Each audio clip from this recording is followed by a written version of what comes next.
Bonjour à toutes et à tous, nous sommes le 12 février 2022 pour le 267e rapport de situation sur le Donbass.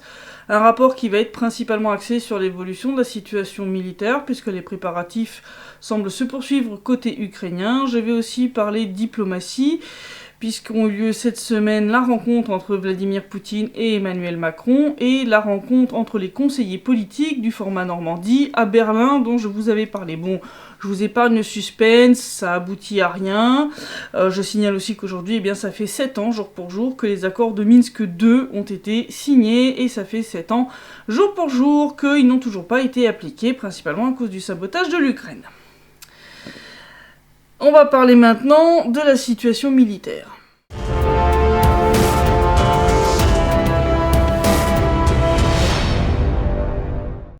Et donc comme je le disais, côté ukrainien, les préparatifs se poursuivent et si on parle des bombardements, du 5 au 11 février 2022, il y a eu 19 violations du cessez-le-feu par l'armée ukrainienne en RPD, durant lesquelles l'armée ukrainienne a tiré 165 munitions, donc on est à 2 fois plus que la semaine passée, dont 2 obus de mortier de 120 mm. Ces tirs ont fait un mort parmi les soldats de la milice populaire de la RPD, il a été tué par un sniper ukrainien et 3 soldats ont été blessés. On a eu aussi tout un ensemble de garages qui ont brûlé en périphérie nord-ouest de Donetsk suite à un bombardement de l'armée ukrainienne. L'incendie a pu être maîtrisé par les pompiers. Et puisqu'on parle de violation des accords de Minsk, on va parler déploiement d'armes lourdes, puisque les services de renseignement de la RPD ont détecté cette semaine le déploiement de 35 pièces d'armement interdit près de la ligne de front. À savoir, dans le détail, 2 systèmes de défense antiaérien Zhushka, un char d'assaut T-64, 12 obusiers automoteurs Akatia de 152 mm, 7 véhicules de transport de troupes blindés type BTR, 8 véhicules de combat d'infanterie type BMP, 2 véhicules de transport de troupes amphibies type MTLB, 2 véhicules blindés et un radar de contre-batterie AN-TPQ-36. Donc ça, c'est ce qui a été détecté côté ukrainien près de la ligne de front. Mais, ça n'est pas tout. En plus de tout cela, on a un bataillon de S-300 de la 160e brigade des forces armées ukrainiennes qui a été transféré à l'aéroport de Kramatorsk. La milice populaire de la RPD a aussi enregistré le déplacement de chars d'assaut ukrainiens à moins de 15 km de ses positions près de Donetsk. Une compagnie de chars d'assaut de la 53e brigade mécanisée a été enregistrée près de Novotroskoye. 2 pelotons de chars ont été découverts près d'Avdeïevka et d'autres chars d'assaut ont été repérés près de Gorlovka. Entre autres, une compagnie de chars d'assaut de la 95e brigade d'assaut aéroportée a été détectée près de Novgorodskoye et dans la même zone, l'armée ukrainienne a amené des systèmes de guerre électronique pour empêcher l'OSCE de faire voler ses drones et de découvrir ses violations des accords de Minsk. On a d'autres informations qui viennent d'autres sources, comme nos collègues du projet Wargonzo, donc collègues journalistes, qui ont détecté la présence de 12 lance-roquettes multiples Smerch, donc des BM-30 de 300 mm, près de Mariupol. Vu de l'importante portée de ces lance-roquettes, qui peuvent quand même tirer jusqu'à 70 voire 90 km, selon les munitions et de la faible distance à cet endroit-là entre la ligne de front et la frontière avec la Russie, il y a à peu près 50 km, les journalistes de Wargonzo pensent que ces Smerch sont là pour détruire tout convoi venant de la Russie pour aider la RPD en cas d'attaque de l'Ukraine, avec une correction des tirs qui serait effectuée par les fameux drones turcs Bayraktar achetés en quantité par l'Ukraine. Ils ont aussi annoncé avoir détecté l'arrivée de systèmes de déminage côté ukrainien sur cette portion du front. Côté République populaire de Lugansk, il y a aussi des choses qui sont détectées, entre autres des lance-roquettes BM-21 Grad de 122 mm qui ont été détectées près du village de Belogorovka dans la partie du Donbass sous contrôle ukrainien. Alors ce qui est assez intéressant encore une fois, c'est que ces lance-roquettes Grad ont aussi été détectées par un drone de l'OSCE, qui de nouveau a oublié de les mentionner dans son rapport. Ils ont décidément un petit problème pour la retranscription des informations quand il s'agit de violations côté ukrainien. Voilà. Je vous montre la photo qui vient du drone. Et donc, je vais vous parler un peu plus en détail de tout ce qui est préparatif côté ukrainien, hein, puisque, entre autres, les drones sont de plus en plus actifs. En RPL, la milice populaire a réussi à poser de force un drone ukrainien, l'Eleka 100. Alors, vous vous souvenez peut-être, je vous avais parlé de ces drones, quand le petit Vladislav, 5 ans, avait été tué par un engin explosif largué par un drone ukrainien. Je vous avais dit que les Ukrainiens n'ont pas que ces petits drones du commerce que tu peux acheter en magasin, et qu'ils ont aussi des drones qui ont une plus longue portée, dont le Leleka 100. Eh ben, on a la preuve qu'ils les utilisent, puisque la milice populaire de l'RPN donc, en a obligé un à se poser alors qu'il avait été lancé pour corriger les tirs d'artillerie contre le territoire de la République. Alors, on a quelques jolies photos qui ont été fournies par la milice populaire. Vous remarquerez le très joli marquage dans le style avion de l'Allemagne nazie, Deuxième Guerre mondiale. Non, mais à part ça, il n'y a pas de néo-nazis en Ukraine ni dans l'armée ukrainienne, n'est-ce pas? Tout à fait. Ce drone-là a été heureusement posé de force. Les images qu'il contenait ont été analysées. Le tout a été d'ailleurs transmis à l'OSCE pour que cette dernière rappelle que, suite à la signature des mesures additionnelles de contrôle du cessez-le-feu, les drones sont interdits de vol à part ceux de l'OSCE, hein, mais on attend toujours le scandale diplomatique public de l'OSCE concernant ces violations côté ukrainien, comme toujours. En RPD, il y a eu aussi un drone, mais un plus petit, qui a été posé de force par la milice populaire de l'RPD. Alors ce drone-là, lui, portait des charges. Je vous montre les photos, il portait 2 grenades et il se dirigeait vers des zones résidentielles. Donc heureusement, la milice populaire a réussi à le forcer à se poser et à désamorcer les 2 grenades qu'il portait, ce qui a permis d'éviter de potentielles victimes civiles. Donc c'est bien, on continue au rayon comportement terroriste, côté ukrainien. Autre préparatif, côté ukrainien, la milice populaire a détecté l'arrivée de mercenaires polonais, mais aussi britanniques, qui sont bien sûr déguisés en instructeurs. Ils sont actuellement déployés près de Chirokino et de Popasnaya. On a aussi les néo-nazis qui sont de sortie, puisqu'on a 2 unités de secteur droit de 70 à 80 combattants chacune qui ont été envoyés sur la ligne de front face à Donetsk en remplissage des 54e et 56e brigades. On a aussi appris que la commission de l'état-major ukrainien qui a inspecté l'état de préparation des forces armées ukrainiennes a soudainement remplacé le commandant du groupe tactique Vostok, le général Tarnavski, par le général Sodol, qui était commandant des fusiliers marins des forces armées ukrainiennes, qui est plus fidèle idéologiquement aux autorités de Kiev. Donc, généralement, quand tu fais ça, c'est que tu prépares une saloperie. On voit aussi que l'Occident continue d'envoyer des centaines et des centaines de tonnes d'armes, entre autres les Américains, qui ont encore envoyé des javelines à Kiev. Je vous montre quelques petites photos du tarmac de l'aéroport. Et puisqu'on parle préparatif, bien sûr, on va aussi parler préparatif médiatique, puisque une guerre, ça se gagne aussi sur le champ de bataille informationnel.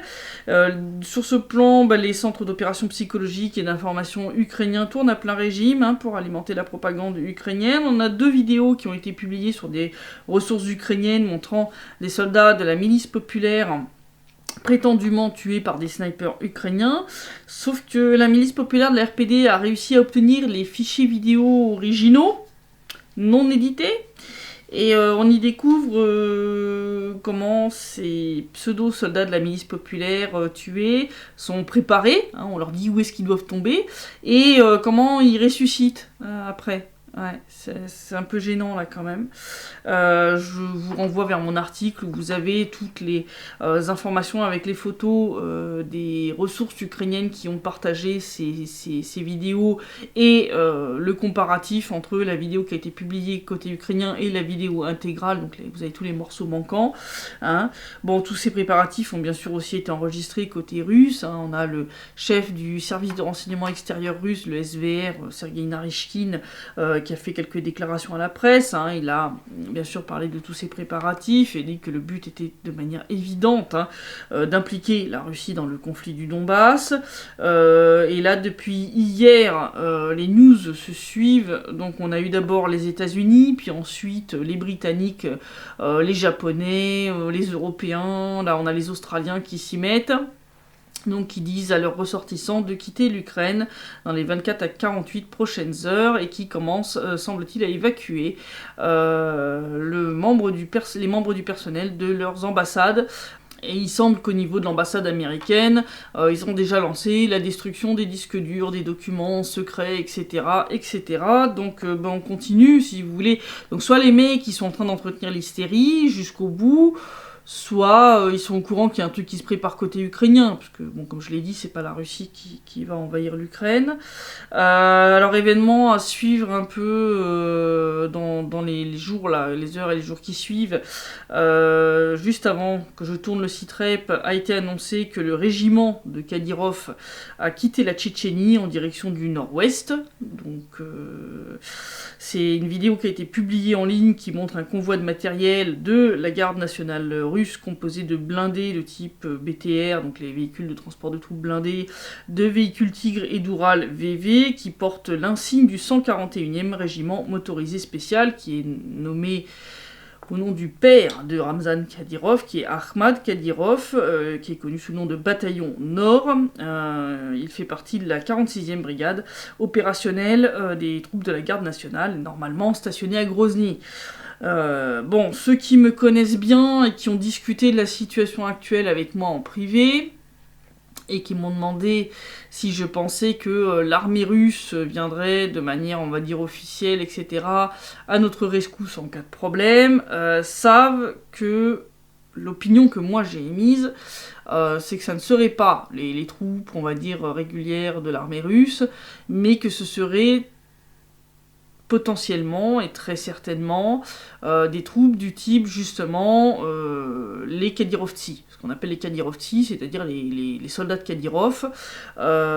Pourquoi ? Parce que ces troupes déjà sont ultra motivées, et puis de deux, parce que Kadyrov, les sanctions occidentales, si vous voulez, ça le fait rigoler.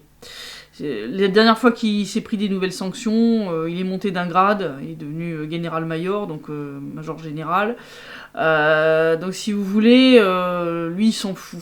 Voilà, donc lui il est prêt à assumer de se prendre plus de sanctions dans la figure, il en a strictement rien à faire. Là où d'autres généraux pourraient peut-être un peu... si vous voulez hésiter 2 minutes, lui pas du tout. Donc situation à suivre, voir s'ils viennent jusqu'ici ou s'ils sont juste partis pour des exercices. Mais c'est une info assez intéressante quand on voit la suite d'événements où on voit la montée, en tout cas dans l'hystérie côté occidental, puisque comme je vous dis, là c'est la grande fuite des Occidentaux et affiliés de l'Ukraine, hein, donc là on appelle carrément les ressortissants de ces pays-là à partir, hein, donc les Allemands l'ont fait, les Britanniques, là les Australiens, les Espagnols, les Japonais, donc bon, il y a quelque chose en préparation, ou alors les mecs sont tous complètement devenus cinglés au choix. Mais bon, donc situation quand même à suivre là dans les jours qui viennent. Soit l'Ukraine a vraiment un truc dans les cartons, soit ça va faire un gros flop façon pétard mouillé. Hein, depuis le temps qu'ils nous annoncent l'invasion russe imminente de l'Ukraine, voilà. Ça fait rire tout le monde en Russie. Il y a même une chaîne Telegram qui a lancé des paris, hein, voilà, pour déterminer quand est-ce que les hostilités seront lancées. Hein, donc pas l'invasion russe de l'Ukraine, mais quand est-ce que la guerre va repartir ici. Et celui qui tombe juste obtiendra une bouteille de cognac et un bon cigare ou du chocolat suisse, hein, pour les non-fumeurs. Donc voilà, les paris sont ouverts, vous pouvez y aller. Et puis comme je vous l'avais annoncé, on va parler de la situation diplomatique.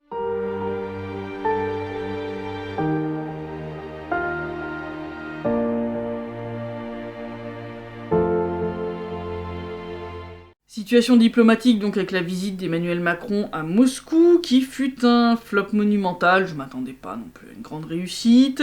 Bon, déjà personne pour l'accueillir sur le tarmac de l'aéroport, entrée par la petite porte du Kremlin, et pour finir la table gigantesque qui séparait Poutine de Macron.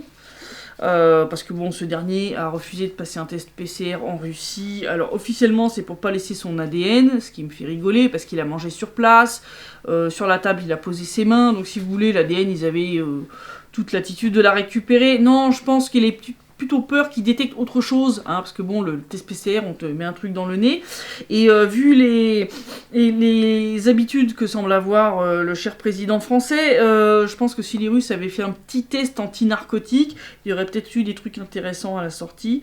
Donc résultat, il s'est retrouvé au bout d'une table immense, qui a fait vraiment jaser, je vous passe les mêmes, tous plus drôles les uns que les autres qui ont eu lieu après ça.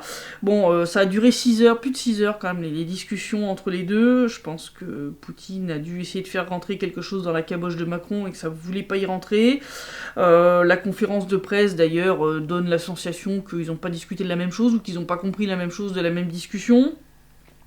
Parce qu'on a eu quand même Vladimir Poutine qui a démonté les arguments selon lesquels l'OTAN ne serait pas une menace pour la Russie, que ça serait une organisation pacifique et purement défensive. Il a quand même rappelé qu'en 2019, l'OTAN a désigné la Russie comme adversaire de manière officielle, donc bon, on peut pas vraiment dire que ils sont pacifistes envers la Russie.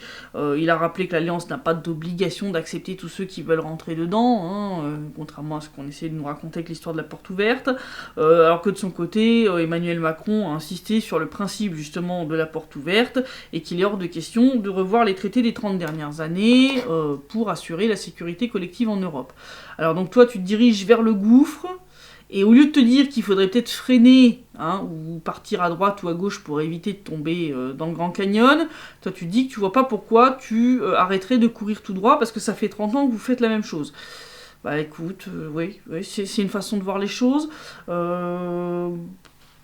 Il a essayé de faire du en même temps, Emmanuel Macron, ça a l'air d'être sa méthode typique, sauf qu'avec Poutine, ça marche pas des masses, parce que tu peux pas soutenir une position contraire aux demandes majeures de la Russie, entre autres la non-extension de l'OTAN, et dire oui, mais bon, on va discuter des points secondaires, mais les points secondaires, c'est pas ça l'important. Même si la Russie est prête à en discuter, l'important, c'est les demandes majeures, comme la non-expansion de l'OTAN. Le reste, si vous voulez, c'est du détail. Vladimir Poutine a aussi quand même répété les dangers que représente cette politique de la porte ouverte, en prenant l'exemple, en disant, voilà, vous faites rentrer l'Ukraine dans l'OTAN, et puis elle décide de récupérer militairement la Crimée. Il se passe quoi ? L'article 5 joue, vous êtes obligé de vous impliquer dans cette guerre. Est-ce que vous voulez combattre la Russie parce que l'Ukraine veut récupérer la Crimée ? Est-ce que vous êtes prêt à ça ? Donc moi c'est une question que je pose, je pense que mes auditeurs, la réponse sera non, clairement, mais j'aimerais que les Français dans l'ensemble se posent cette question. Est-ce que vous êtes prêts à mourir pour que l'Ukraine récupère la Crimée ? Est-ce que vous êtes prêts à aller jusque-là ? Voilà, je pense que ça serait quand même intéressant de poser la question aux Français.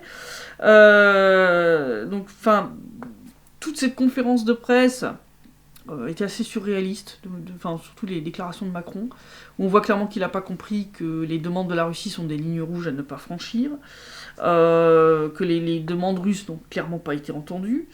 L'autre point majeur qui a montré le gouffre qui sépare les visions russes et françaises fut la question des accords de Minsk, puisque Vladimir Poutine a rappelé les déclarations récentes des officiels ukrainiens disant qu'ils n'appliqueraient pas ces accords, dont je vous ai parlé, vous irez voir les rapports de situation précédents. Et de son côté, Macron a botté complètement en touche avec une déclaration surréaliste en disant oui, mais à l'époque où les accords de Minsk ont été signés, il n'y avait pas 125 000 soldats russes à la frontière. Mais qu'est-ce que ça a à voir ? C'est du délire. Bon, déjà, avec cette déclaration, il atomise complètement la propagande ukrainienne, qui nous sort qu'ils ont été envahis par la Russie depuis 2014. Parce que si, au moment de la signature des accords de Minsk, il n'y avait pas autant de soldats russes à la frontière avec l'Ukraine, ça veut dire qu'il n'y en avait pas non plus en Ukraine. Oui, parce que t'envoies pas des soldats tout seuls comme ça, si tu veux, t'as une logistique, t'as les renforts derrière, etc. Donc si tu veux, donc là c'est bien, vous avez totalement détruit l'histoire de la guerre russo-ukrainienne, c'est magnifique. Mais alors en plus, je veux dire, qu'est-ce que ça vient faire là-dedans ? C'est n'importe quoi. Encore une fois, les Occidentaux, donc via Emmanuel Macron, ont complètement renversé les causes et les conséquences. C'est comme quand ils hurlent à l'accumulation de troupes russes à la frontière ukrainienne, vous oubliez que c'est une conséquence de l'accumulation de troupes ukrainiennes près de la ligne de front dans le Donbass. Ce n'est pas une cause, c'est une conséquence. Et là c'est pareil, c'est parce que l'Ukraine ne respecte pas les accords de Minsk et accumule des troupes, que la Russie a accumulé des troupes aussi de son côté en faisant des exercices pour se préparer à une éventualité de redéclenchement de la guerre dans le Donbass. D'ailleurs, Vladimir Poutine l'a rappelé, il a dit que l'Ukraine avait quand même accumulé entre 100 000 et 125 000 soldats sur la ligne de front. D'accord ? Et ça, personne n'en parle. Et les propos de Macron sur le format Normandie, qui serait la plateforme principale de négociation, sapent totalement ce processus de négociation, justement, parce que la plateforme principale, c'est pas le format Normandie. C'est le groupe de contact trilatéral, où l'Ukraine a d'ailleurs continué cette semaine son grand n'importe quoi, hein, je veux dire... C'est bien, ils sont encouragés à faire ça par les garants des accords de Minsk, c'est intéressant quand même. Je veux dire, c'est du délire. Le format Normandie n'est là que pour redonner un petit peu d'élan quand il y a besoin, mais suite à des avancées. Je veux dire, tu vas pas convoquer Poutine, Scholz, Macron et Zelensky tous les 4 matins pour mener des négociations. Les négociations, et c'est marqué dans les accords de Minsk, doivent avoir lieu entre l'Ukraine, l'RPD et la RPL. Sous supervision des garants et entre autres de l'OSCE, je veux dire, c'est tout. Faut arrêter. Faut arrêter. Et là, en tenant ces propos-là, Emmanuel Macron, il soutient cette position ukrainienne qui consiste à dire « Ah ben le format principal, c'est pas le groupe de contact trilatéral, c'est le format Normandie. » Donc vous les encouragez dans leur délire. C'est génial. Voilà. Et alors en plus, enfin, je veux dire... Macron s'est gargarisé de... lors de la réunion des conseillers politiques, en gros, c'est super, on a réussi à réobtenir un cessez-le-feu. Mais de quoi tu me parles ? De quel cessez-le-feu ? Enfin, je veux dire, chaque semaine, je vous donne les chiffres. Quel cessez-le-feu ? L'Ukraine respecte même pas ce point-là. De quoi tu te gargarises ? Il n'y a aucun résultat concret. Il n'y a aucun résultat concret. Et comme je vous le dis, la preuve, cette semaine, réunion du groupe de contact trilatéral, résultat, 0. Alors Macron et puis certains médias français qui nous ont fait des panégyriques, des résultats imaginaires du président français. Enfin, je veux dire, mais qu'est-ce que c'est que ce délire ? Je veux dire, l'autre il s'est vanté que oui, là on allait vers l'escalade et j'ai tout stoppé. T'as stoppé que dalle. Je veux dire, l'Ukraine continue ses préparatifs et la Russie n'a toujours pas l'intention d'envahir l'Ukraine. Je veux dire, ça va pas changer. Hein. C'est du grand n'importe quoi. C'est vraiment du... c'est du délire. Je veux dire, pour ceux qui connaissent cet épisode, je peux pas vous le mettre dans la vidéo parce que bon, il y a le copyright Canal+, ça va se faire striker, mais je vous renvoie vers l'article, je vous mettrai en lien dans le sommaire dans lequel j'ai intégré la vidéo qui est sur Vimeo de cet épisode des Guignols, sur le bug de l'an 2000, où les Sylvestres, Sylvester Stallone, discutent de oui mais tu penses pas que les gens vont comprendre qu'on les a un peu entourloupés avec cette histoire, et t'en as un qui met des mouchoirs dans le bureau, et il y a un des Sylvestres qui dit à l'autre, mais qu'est-ce que tu fais ? Je mets des mouchoirs pour que les girafes ne rentrent pas dans le bureau. Et l'autre tu dis, mais il n'y a pas de girafes. Bah oui, c'est que ça marche. Voilà, là, le truc de Macron, c'est à peu près la même, quoi. C'est aussi con que ça, c'est à peu près de ce niveau-là. Je veux dire, l'évaluation de la réunion qui a été faite par le côté russe était beaucoup plus mesurée et beaucoup plus conforme à la réalité, qui était de dire que, semble-t-il, Macron a avancé quelques idées qui pourraient potentiellement, peut-être, être intéressantes et être rediscutées, sauf que, si on en croit le Daily Mail, certaines de ces idées, comme le fait de faire de l'Ukraine un pays neutre, ce qui l'empêcherait de facto d'entrer dans l'OTAN, ça n'a pas été discuté avec l'OTAN, et 2, ça n'a pas été discuté avec l'Ukraine, et les deux sont contre. Donc, je veux dire, c'est bien d'émettre des idées comme ça, mais si tu t'es concerté avec personne et que c'est pas réaliste, bah ça rime à rien. C'est des belles idées, mais ça mène à rien, si tu veux. Donc, en clair, Macron qui voulait se la jouer, Sarkozy 2.0 lors de son rôle de médiateur pendant la guerre d'Ossétie du Sud en 2008, bah ça a été un flop. Il a complètement échoué, et dès lors, je vois pas pourquoi Scholz, donc le nouveau chancelier allemand, devrait se déplacer à Moscou, parce qu'il a dit que de toute façon, en gros, il tiendra le même discours qu'Emmanuel Macron. Je veux dire, ça va, comme l'a ironisé Vladimir Poutine, l'autre il l'a torturé pendant 6 heures avec ses conneries. C'est quoi l'intérêt non, enfin, je veux dire, Vladimir Poutine a autre chose à faire, si vous voulez, que ce genre de bêtises. Donc je pense que ça rime à rien. Scholz peut s'économiser le déplacement. Ça fera gagner du temps à tout le monde. Alors l'autre réunion, qui fut d'ailleurs un bide total, donc fut celle des conseillers politiques du format Normandie, donc comme je vous en avais parlé il y a 15 jours, je vous avais dit que donc 2 semaines après la réunion à Paris, il allait y avoir une deuxième réunion à Berlin pour essayer de trouver un compromis, et je m'attendais pas à un miracle, et j'avais raison. Encore une fois. Ça a été tellement loin, comme l'a dit hier Denis Pouchiline lors de la conférence de presse, d'ailleurs dont je publierai la vidéo après le site rep, donc soit aujourd'hui, soit demain. Désolé, le temps de faire les sous-titres est un peu plus long que prévu. Mais donc, cette réunion a tellement pas abouti qu'ils n'ont même pas réussi à se mettre d'accord sur un communiqué commun. Pourquoi ? Parce que l'Ukraine a bloqué sur la phrase qui disait que elle rappelait son attachement à l'application des accords de Minsk. Vous voyez jusqu'où ça va quand même, ou rayon délire là. Et la France et l'Allemagne n'ont même pas forcé Kiev à plier là-dessus. Enfin, je veux dire, mais quel garant c'est n'importe quoi. Je veux dire. D'ailleurs, Dmitri Kozak, le représentant russe, qui était donc le conseiller politique de Vladimir Poutine, a dit qu'en gros, sur 4 pays du format Normandie, il y en a 3 qui refusent d'appliquer pleinement les accords de Minsk, ou même de citer les mesures principales de ces accords. Bon. C'est d'ailleurs l'Ukraine, la France, l'Allemagne. Il a dit résultat, le règlement pacifique du conflit est au niveau 0, comme en 2015. Ça fait 7 ans que ça patauge. Cette réunion de 9 heures quand même, c'est énorme. C'est la même durée que lorsqu'on a signé les accords de Minsk. C'est de la folie. Je veux dire, 9 heures. Ça a été tellement délirant que Dmitri Kozak a dû aller chercher un dictionnaire anglais explicatif, donc qui donne les définitions des mots, de Cambridge, pour faire comprendre aux collègues ukrainiens ce que veut dire les mots consultation et discuter. Donc c'est toute la partie des accords de Minsk où on dit que l'Ukraine doit élaborer, entre autres, les changements à la constitution ukrainienne et le statut spécial du Donbass en consultation et en discutant de ces points avec les représentants de la RPD et de la RPL.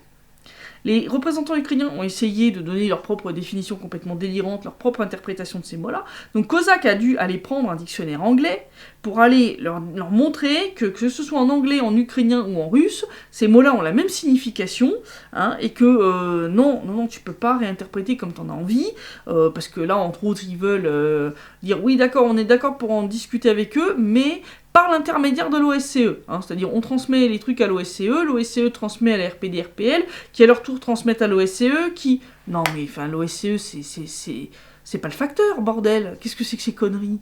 Enfin, je veux dire, c'est pas le rôle des médiateurs de l'OSCE de jouer les postiers. Je veux dire, mais c'est complètement délirant. Ils veulent aussi qu'en cas de désaccord, les désaccords soient réglés par le format Normandie, ce qui là aussi est impossible, ce n'est pas son rôle. C'est le rôle du groupe de contact trilatéral. Et donc avec des déclarations comme celle de Macron à la sortie de la réunion de Moscou, vous encouragez ce genre de délire, et on arrive à une réunion de conseillers politiques, de chefs d'État, de 9 heures, qui n'aboutit même pas à un communiqué commun. Est-ce que vous trouvez ça normal ? Et vous voudriez que Poutine perde son temps à refaire une réunion au format Normandie pour aboutir à ça ? Non mais sérieusement, il a autre chose à foutre de son temps que de ça. Si Macron a son temps à perdre, qu'il perde son temps, mais il y a des chefs d'État qui eux, sont réellement occupés à des choses réellement importantes. Je veux dire, faut arrêter le délire. Faut arrêter le délire. Et on va parler très brièvement de la situation en Ukraine. L'Ukraine où la situation empire point de vue censure, puisque ça y est, je vous l'avais dit, que la chaîne télévisée Nash était dans le collimateur des autorités ukrainiennes, ça n'a pas loupé. Ça y est, cette semaine, le Conseil de sécurité nationale et de défense ukrainien a signé les sanctions contre la chaîne Nash, la compagnie qui la possède et qui possède un certain nombre d'autres sociétés, pour 5 ans, le tout, alors c'est ça le plus extraordinaire, sans raison particulière mentionnée, voilà, donc c'est le fait du prince, c'est la lettre de cachet qui t'envoie à la Bastille, c'est la même, alors c'est beau quand même, la démocratie à l'ukrainienne qui, soi-disant, terrifierait Poutine. Alors, si vous voulez, avec une démocratie pareille, je pense qu'il n'y a pas de quoi effrayer qui que ce soit. Non. À part ceux qui défendent les vraies valeurs démocratiques, qui eux doivent avoir les cheveux qui se dressent sur la tête, parce que c'est du délire. C'est du délire. Non, non. D'ailleurs, là, en France, je vois qu'ils commencent à essayer de vouloir s'en prendre à Russia Today. Les gars, regardez ce qui s'est passé avec Russia Today en Allemagne. D'accord ? Russia Today, Allemagne, s'est fait censurer. La Russie a foutu dehors Deutsche Welle. Alors, est-ce que vous voulez que France 24 et tous les médias français soient chassés de Russie ? Je vous le demande, hein. Réfléchissez bien avant de faire ce genre de truc, parce que, non, là, ça suffit, le deux poids, deux mesures démocratique, hein, les valeurs démocratiques, et gna gna gna, hein, mais quand c'est chez vous, vous prenez des mesures qui sont dignes des dictatures, il n'y a rien qui vous gêne, voilà. Et on va passer pendant ce temps-là à Kiev, ou plutôt pendant ce temps-là à Moscou, Paris, Amsterdam, Londres, etc.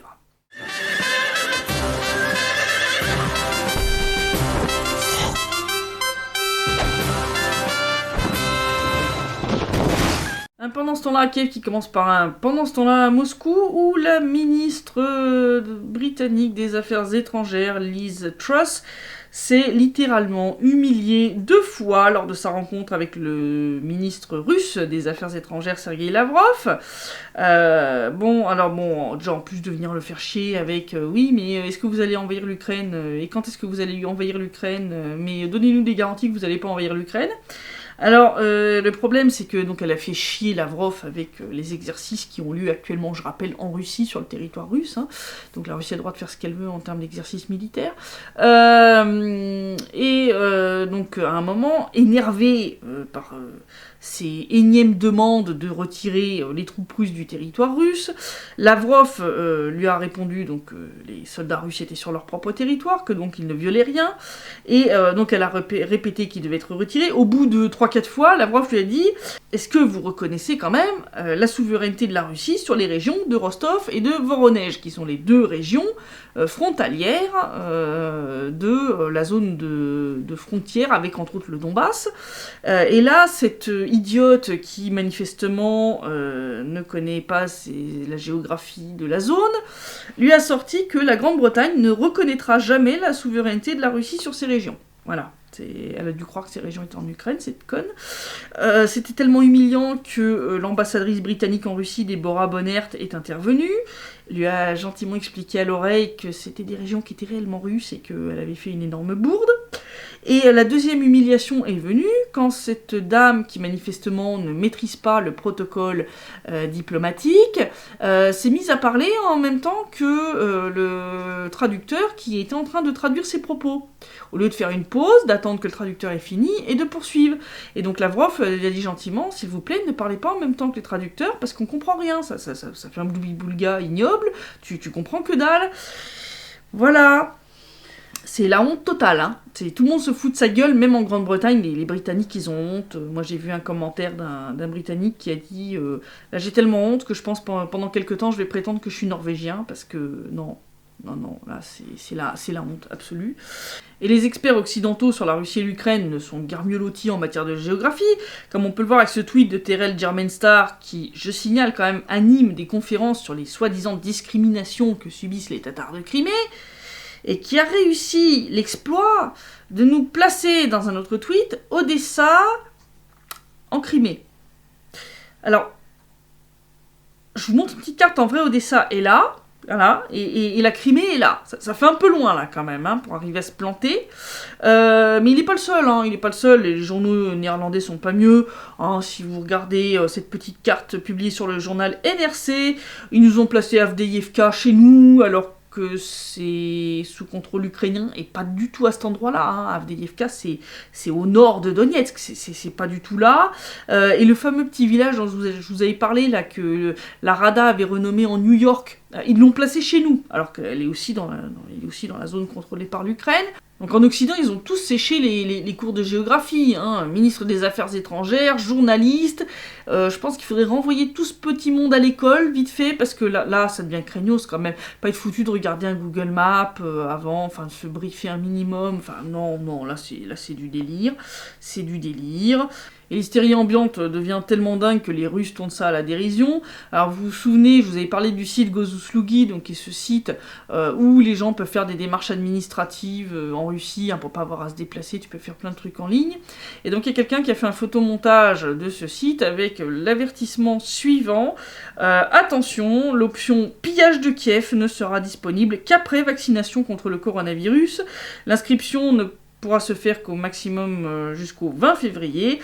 Tous les participants à l'invasion russe de l'Ukraine doivent fournir leur QR code. Voilà. Donc voilà, entre ça et puis les paris sur la date de début des hostilités qui a été lancée par une chaîne Telegram, je pense que ça vous rend bien un peu l'ambiance qu'il y a côté russe et ici autour de toute cette hystérie. Mais situation à surveiller, parce que quand je vois que les mecs ils évacuent leurs ambassades et qu'ils demandent à leurs ressortissants de quitter l'Ukraine rapidement, c'est qu'ils sont certainement au courant d'une saloperie côté ukrainien. Voilà, donc soit ça, soit ils vont se rendre définitivement ridicules avec une évacuation qui aura servi à rien. Voilà. Donc situation à suivre de très très près. Comme je vous dis, je publierai après le site rep, soit aujourd'hui, soit demain, la conférence de presse de Denis Pouchiline qui a eu lieu hier, avec donc les sous-titres en français. Donc bon, ça a pris du temps parce qu'il a fallu trier dans les questions lesquelles étaient réellement intéressantes et lesquelles ne l'étaient pas, parce que bon, la conférence de presse a duré plus de 2 heures, je vais pas vous faire 2 heures de vidéo avec sous-titres. Donc il a fallu faire déjà toute une sélection, et les gens parlent pas toujours de façon super audible dans les questions qu'ils posent, donc c'est pas toujours simple. Donc voilà, mais ne vous inquiétez pas, ça sera publié. Je vous dis à la semaine prochaine pour le prochain rapport de situation, et d'ici là, portez-vous bien.